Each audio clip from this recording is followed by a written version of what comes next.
How are the farmers today? Just 11 carefully chosen animals, placed together on a single acre. Create a system so efficient and self-sustaining that your land essentially begins feeding itself. But here's what the industrial agriculture doesn't want you to know. These aren't random animals. Each one was selected for what it produces, what it eats, and how it strengthens every other animal around it. And when you understand this system, really understand it, you realize something that threatens an entire industry. That single acre produces eggs, meat, dairy, honey, fiber, and fertilizer. All of it. Without outside feed. Without chemicals. Without dependence on anyone but yourself. Follow through, because by the end of this video, you're going to see exactly what these 11 animals are. You're going to understand the pattern that makes them work together. And you're going to realize something uncomfortable. The way animals are supposed to live is the complete opposite of how industrial farming keeps them. But I want to ask you something, some questions for you who are watching or listening in your car or at home, because I'm sure you're asking yourself these questions. And we'll answer these and more throughout the video. First, how does a single acre feed a family completely?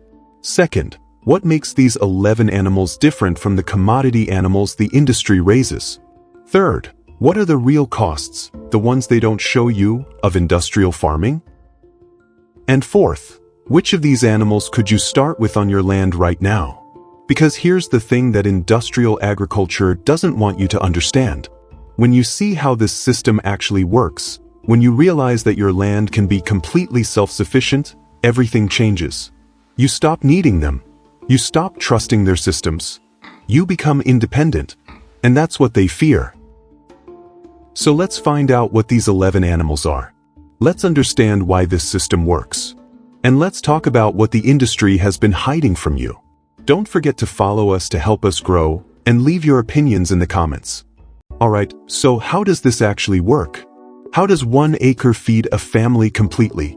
Here's the truth that industrial farming doesn't want you to understand. It's not about how many animals you have. It's about how those animals work together. The system is called stacked polyculture. Every animal plays multiple roles. Every animal solves a problem and generates a resource at the same time. Listen to this carefully, because this is where industrial farming completely fails. In factory farming, each animal is isolated. Chickens in a warehouse. Pigs in a confinement system. Cows on grain diets they never evolved to eat. Everything is separate. Waste is a problem. It costs money to manage. They need chemicals, antibiotics, because the system is fundamentally broken. But in this system, waste from one animal becomes food or fertilizer for another. Nothing leaves. Everything feeds back in. It's not just more efficient. It's the complete opposite of how industrial farming thinks. Here's what happens. You start with black soldier fly larvae. Now, the industry has convinced you that insects are bad, that you need pesticides, that nature is dirty. But the truth? Black soldier fly larvae are the most efficient waste-to-protein converter on the planet. They take kitchen scraps, manure, spoiled food, waste that would cost money to dispose of, and convert it into pure protein. 42% protein, 35% fat. That larvae becomes food for your chickens, ducks, quail, and fish. Garbage converted directly into gold. The leftover material after the larvae eat? It's one of the most powerful natural fertilizers you can put on soil. Chickens produce 250 to 300 eggs per year on a rotational system. But they do more than that. They scratch and peck through garden beds, cleaning up every pest and grub and weed seed. Their manure feeds soil biology. They're not just egg producers. They're land healers. Rabbits produce 1,000% of their body weight in meat annually. A cow produces 40% to 50%. The efficiency gap is enormous. And here's what the industry doesn't want you to know. Rabbit manure can go directly onto garden beds without composting. It won't burn plants. It fertilizes continuously. Ducks manage pests that chickens can't touch. They hunt slugs, snails, beetles. Their eggs are richer, more nutritious than chicken eggs. Quail produce one egg nearly every single day starting at 6 weeks of age. Goats browse vegetation that other animals won't touch. They clear land. They produce milk so rich in butterfat that 2 or 3 does supply a family complete independence from the dairy aisle. Sheep produce wool and meat. But specifically, they graze beneath fruit trees without damaging branches. They mow. They fertilize. They do jobs that machinery can't do. Pigs, and hear me on this, the right breeds can actually improve pasture instead of destroying it. Kunakunas thrive on grass and forage alone. They rotate through paddocks and build soil instead of depleting it. Bees pollinate everything. One hive services 3 miles in every direction. Your garden yields increase 30 to 80% with proper pollination, plus honey, plus beeswax. Fish occupy 3-dimensional space in water. A 1,000-gallon system produces hundreds of pounds of fish yearly. And the water exiting that system? It's liquid gold for your garden. Geese graze efficiently, guard your flock, and produce eggs, meat, and down. Now here's what industrial farming cannot do. It cannot create cycles. It cannot regenerate. It can only extract, deplete, and demand more chemicals and antibiotics to keep sick systems running. But this system? Every layer strengthens the next. Soil improves every season instead of degrading. Production increases without increasing costs. Animals live how they're supposed to live. That's not farming. That's regeneration. Now, before I show you the specific animals, I need to tell you what industrial farming is hiding. The industry wants you to believe that their system is efficient, that it's necessary, that it's the only way to feed people. But here's the truth they don't want you to know. Hidden cost number 1. The animal suffering that profits depend on. In factory farming, a laying hen spends her entire life in a cage so small she can't spread her wings. Her beak is cut off without anesthesia to prevent her from hurting other birds in the same cage, because the system is so crowded and stressful that birds attack each other. She produces eggs at an unsustainable rate.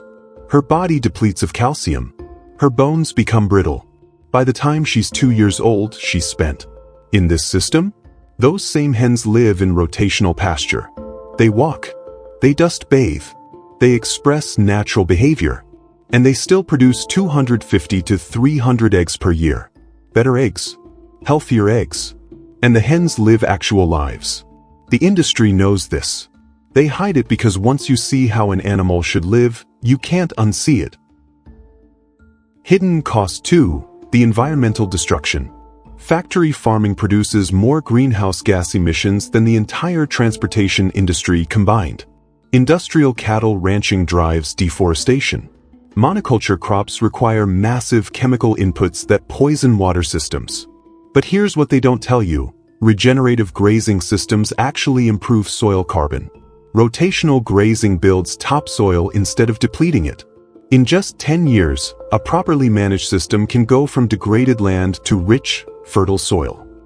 1 acre managed this way sequesters more carbon than an acre of forest. The industry doesn't want you to know this because it destroys their entire argument. Hidden cost 3. The nutritional lie.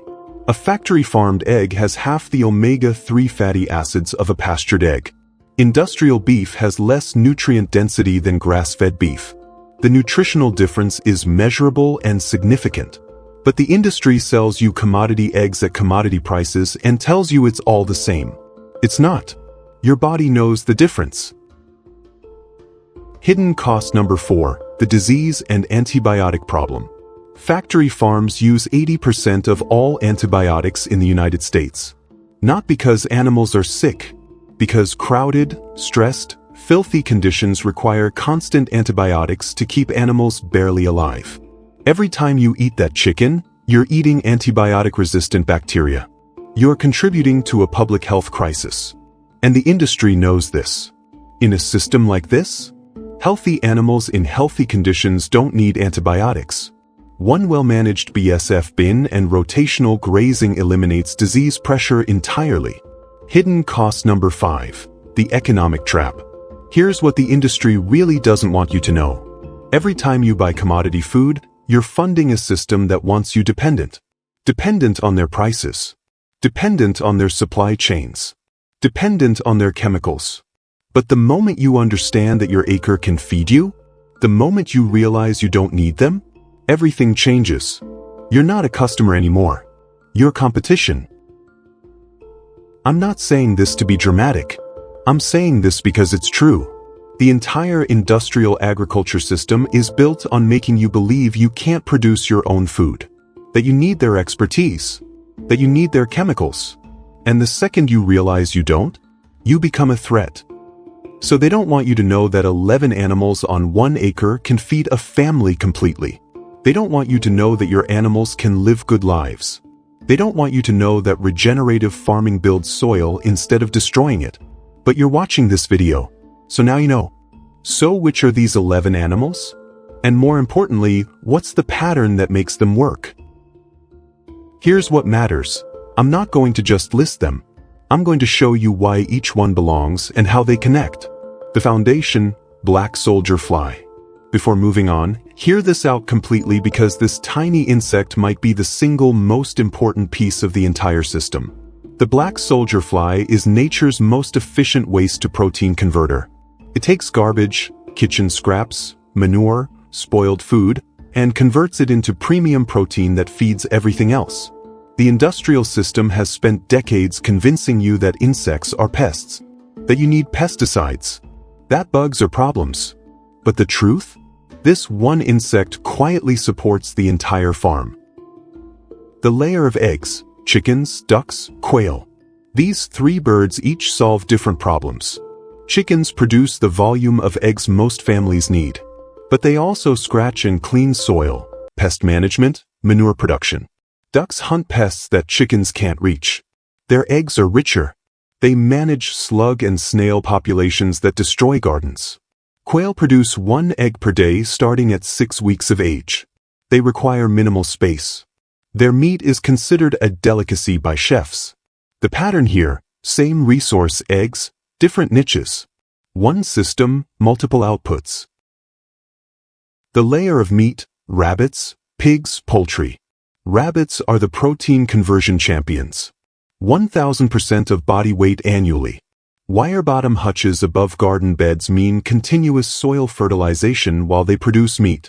Kunakuna's pigs, and this is crucial, are the one pig breed that actually improves pasture instead of destroying it. They graze. They fertilize. They produce premium pork. The pattern, meat production plus soil building happening simultaneously. The layer of dairy and browse, goats, sheep. Nigerian dwarf goats are compact. They produce milk so rich that 2 does supply complete family independence from dairy. Baby doll sheep graze beneath fruit trees without damaging branches. They produce wool and meat. They manage vegetation machinery can't reach. The pattern, specialized niche animals doing jobs nothing else can do. The layer of pollination and protection, bees, geese. 1 hive of bees services 3 miles in every direction. Your garden yields increase 30 to 80% with proper pollination, plus honey, plus beeswax. Geese graze efficiently, guard against predators, produce eggs, meat, and down. They're essentially a free security system. The pattern, animals that do multiple jobs, some you'd normally pay humans or chemicals to do. The layer of protein density, fish. A 1,000-gallon system produces hundreds of pounds of fish yearly. But more importantly, that system creates liquid fertilizer for your garden. This closes the cycle. Fish waste, garden scraps, fish food. Now here's the pattern that the industry doesn't want you to see. Look at what just happened. We started with waste. That waste became protein. That protein fed animals. Those animals produced more waste. That waste fertilized soil. That fertile soil grew food. That food fed people. And everything circles back. This isn't 11 random animals. This is a design system where every animal plays multiple roles. Waste from one becomes food or fertilizer for another. Nothing leaves the system. Soil improves every season. Productivity increases without increasing cost. The industry can't replicate this because it's not about efficiency. It's about regeneration. It's about creating systems that work with nature instead of against it. And the moment you understand this pattern, you realize something dangerous. From their perspective, you don't need them. Here's what you need to understand. This doesn't get built all at once. The industry wants you to think that you need a complete system immediately, that you need thousands of dollars, that you need expertise. All lies. All designed to keep you dependent. The truth? This builds in deliberate layers. Each layer strengthens the foundation beneath it. Month 1 to 3, the foundation. Start with 2 things, chickens and a black soldier fly bin. Because these 2 components alone begin improving your soil within the first growing season. Chickens provide eggs. The BSF bin processes your waste into protein. That's revenue plus system improvement happening simultaneously. You need maybe $300 to $500 to start both. Chickens, basic cages, feed, the BSF setup. That's it. Month 4 to 6, add rabbits. Once you're comfortable with chickens, add rabbits. Why are bottom hutches positioned above garden beds? Because now you're fertilizing while you produce meat. You're compounding your resource production. The system begins to circle. Month 7 to 9, add quail. Quail are small. They fit in minimal space. Their eggs and meat command premium prices. More importantly, their manure feeds the BSF bin. The cycle deepens. Month 10 to 12, consider ducks. Ducks solve pest problems chickens can't touch. Their eggs are richer. They thrive in conditions that stress chickens. Now you have 4 egg layers doing different things. The system diversifies. Year 2, add goats or sheep. Once the foundation is established, add dairy animals or fiber animals. These change your income stream and land management completely. Year 3, fish system. Build your pond or tank system. This requires planning, but it creates the highest density protein production and closes the water nutrient cycle. Throughout, bees and geese. These can be added whenever. Bees amplify everything. Geese provide security and additional products. Here's the secret that the industry doesn't want you to know. This takes time. But that's the point. You're not building a business. You're building a system. And systems that regenerate are inherently more stable than systems designed for extraction. Yes, it takes time. But in 3 years, you have complete food security for your family. Plus income. Plus independence. And you never have to ask the industry for permission again. The first action you take this week. Don't overthink this. Don't wait for perfection. Your first action is this. Decide which 2 you start with. Chickens and a BSF bin, or rabbits and quail. That's it. Make that decision today. Then spend 3 hours researching 1 video about your chosen animals. That's all. Not days of research. 3 hours. 1 video. Then calculate, how much do I need to invest to get started? Write that number down. Then ask yourself, can I save that in the next 2 months?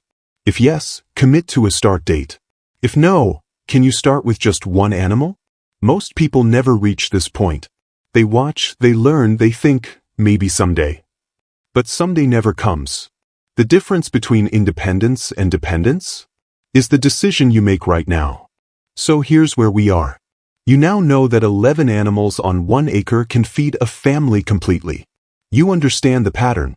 You understand that industrial farming depends on you not knowing this. And most importantly, you understand that you have a choice. But there's something I haven't told you yet. There's a secret that separates the farmers who build these systems and actually achieve independence, from the ones who watch, nod, and do nothing. It's not intelligence. It's not luck. It's not resources. It's something much simpler. It's the decision to start. Not to understand everything first. Not to wait for perfect conditions. But to decide and then take 1 small action. The farmers I know who are doing this, the ones with truly self-sufficient acres, they didn't start with 11 animals. They started with 1 decision and 1 action. Here's what I want from you. Comment below and tell me, if you were going to start this week, Which two would you choose? Would you start with the classic foundation, chickens and BSF? Or would you go a different direction? Because here's the thing. I read every single comment. Every one. And I'm going to count which animals you choose. And whichever ones show up most in your comments. I'm going to create an in-depth video showing you exactly how to start with those specific animals. Your answer shapes the content I create next. But there's more.